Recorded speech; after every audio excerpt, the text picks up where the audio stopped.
وساتي هغه خلق زه د منبر او د محراب نه د قوم د ریاستي نظام نه هم د سودي نظام د خاتمې د هغې ترغیب په ورکومه که سیاست د اسلام حصه وي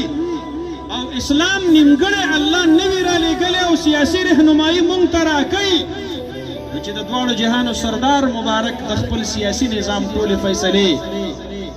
دا په مسجد نبوي شریف کې کولې او ما ته په سنت کې هم هغه منبر او محراب پاتې دی نو یاد ساته زه چې د منبر او د محراب نه د امت د عقیدې اصلاح کومه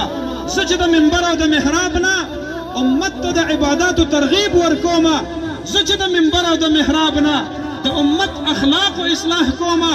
زه چې د منبر او د محراب نه امت کې د حیا او د عفت او د پردې اسلامي نظام معاشرت قائمومه زه چې د منبر او د محراب نه د قوم انفرادي تجارت کې د سود د خاتمې اعلان کومه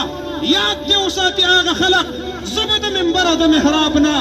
د قوم د ریاستي نظام نه هم د سودي نظام د خاتمې د هغې ترغیب په ورکومه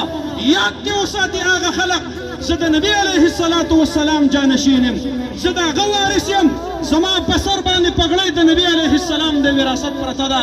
زما پیغمبر سیاسي و یوازې هغه نه ټول بني اسرائیل او انبیاء کرام علیهم الصلوات والتسلیمات سیاستدانان وو زه نه وایم دا د ترمذي شریف حدیث دی كانت بنو اسرائیل تسوسهم الانبیاء چې د بني اسرائیل سیاست په د هغې انبیاو کو قیادت په د هغې پیغمبرانو کو حکومت په د هغې پیغمبرانو کو نبی علیه الصلاة والسلام د خپل امت نبی هم دی حاکم هم دی د ریاست مدینه سربراه هم دی